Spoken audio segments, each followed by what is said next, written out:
Hey there Seekers, welcome back to Wild Lotus Tarot and to your weekly tarot reading. If you're new here, also a very warm welcome to my channel. I focus on messages of awakening, soul ascension and aligning you to your true purpose. In fact, recently I just finished a series of reading around destiny, karma and life purpose, so I will put the playlist up here for you guys as well. Just so that you know, you can find me on Facebook, Instagram and on TikTok. All the links that you need are below the video, including the link to my website should you want to arrange a personal reading for yourself. Don't forget to like, share, comment and subscribe on your way out. I would be forever grateful for that, it really helps me out. I'd just like to wish you a week full of love and magic, and without further ado, let's head to your weekly tarot reading. Hi there Aquarius, welcome back to Wild Lotus Tarot and to your weekly intuitive reading for April 26th through to May the 2nd. Aquarius, I hope you're doing really well. Let's see what just may be on the cards for you for the week. Getting started with the Work Your Light Oracle here. I'll then be going to the Moonchild Tarot for a lead tarot energy. We'll use the classic Rider-Waite-Smith for the tarot positions using the Star Child Tarot Akashic as your clarifying deck. I've got Inner Temple, tune into the portal of your heart. Aquarius, this really means, can we just step out a little bit of the head energy and lead from the heart? You've heard the saying, you know, follow your heart, not your head. I've just flipped it, of course. You know, the saying actually goes, you know, follow your head, not your heart. The head can be associated with the ego, Aquarius. So when we really make decisions from the head, not the heart, what we're really doing is making decisions that can keep us in limitation. The ego wants to keep us kind of safe in the comfort zone. When we use the head, we can also be making decisions for, you know, where we go for the most money, you know, where's going to be the most convenient, rather than really what do we want to decide to be fulfilled in the long term. The heart knows. Lead with the heart this week. How can you tune into that a little bit more? And I've got Anna, grandmother of Jesus, seeding the light, laying foundations and divine plan. Yeah, this is about understanding that, you know, we all have a divine plan for our lives, but what we also have here on the earth plane is free will. And that means that even if there is a karmic timeline set out for you before you incarnate here, you know, the main relationships you'll have, the karmic contracts, things like that, the free will means that you can make other choices for your life. But I feel like when we're really off karmic path, that's when things feel really hard. That's when things really feel like they're energy intensive. So if it's feeling like that, you know, what decisions can you make? What can you release? What can you move away from? What can you let go of in order to get back into alignment?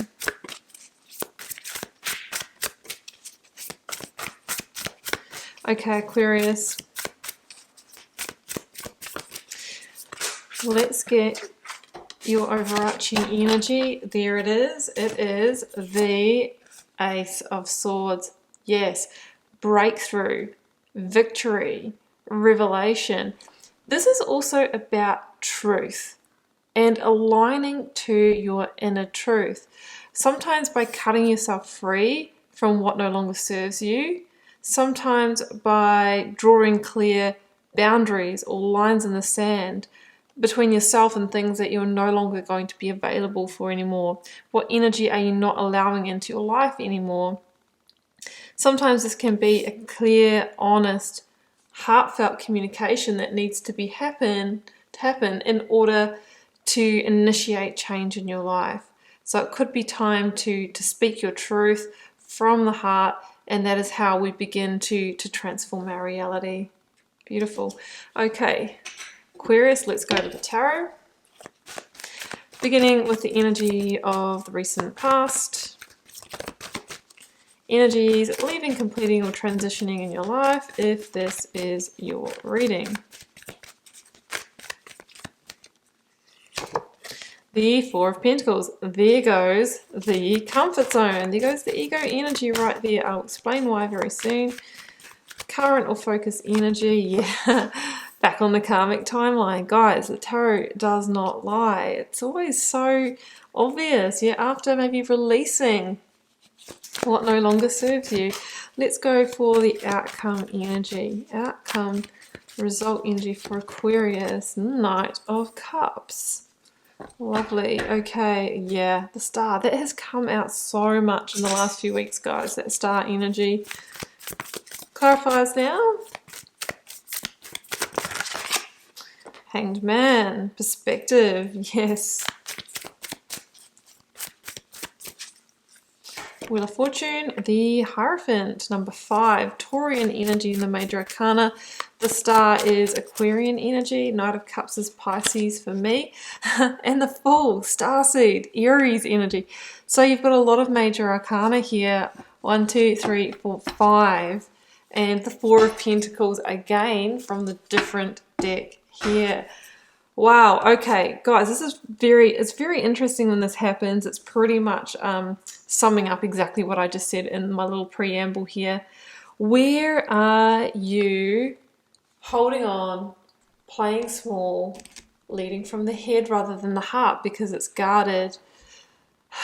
It could be, you know, following a traditional career because that's what's been expected of you, of your family, or because you need to feel like you need to have this respectable job, you need to be seen in a certain way, you need to keep up with the Joneses. It can be that kind of thing. It could be going through the traditional path of, oh, I must get married or find, you know, before I have a child, or, you know, I've got to follow this certain order. You know, and sometimes those limitations that we place on ourselves can really keep us, you know, they can keep us constricted, they can keep us stuck. So that's what the Four of Pentacles can be. It's like, where are you playing small? Where are you limiting yourself? Where are you leading from the ego or the head rather than the heart? Maybe it's just time to unguard that, to feel into it, and to feel what that really, really wants. Because the Hanged Man here is called perspective in this deck for a reason, guys, because you're being asked to see things from a new viewpoint. The Hanged Man can be about needing to have an awakening, to have a breakthrough. There is an aha moment that is to come, that is the moment of liberation for you. And I think it's got something to do with realizing, like, actually, why have I been, you know, pursuing this direction so much? Actually, I'm a completely different person inside. I want something completely different for my life. I haven't even been being authentic to myself. So that's what I'm kind of sensing there with that Hanged Man energy. I mean, they talk about dying, the death of the Hanged Man. You saw the Death card come out, or at the bottom of the deck when the Wheel of Fortune came out here, because it's really about, you know, going through that process of, you know, we go through almost like a grief process when we awaken and we align to truth, because we are allowing the ego to die. And it can be kind of sad, as a grieving within us, because we kind of thought that's who we were and we thought that that's what we wanted. And all of a sudden, as we allow that to crumble around us and die, sometimes there's a period of, well, actually, who am I? Who am I underneath this? And then slowly but surely, as we peel back the layers of the heart and step into that vulnerability, we rediscover ourselves.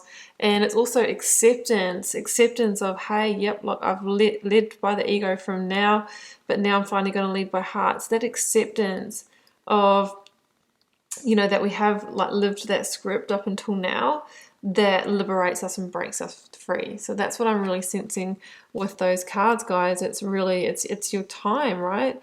We are stepping, and because of that, we're going to get back onto our best karmic timeline with the Wheel of Fortune.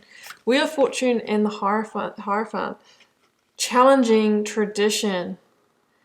This is also a really big point of change in your life. The Hierophant number 5 says that it's the decisions that you make now that are going to shape the way your future looks. It's going to indicate or determine which way that Wheel of Fortune changes. Are you ready to shift it to the new? Yes, I think you are. So the Hierophant is about awakening to your truth and your true values, unlocking the keys to your own destiny here.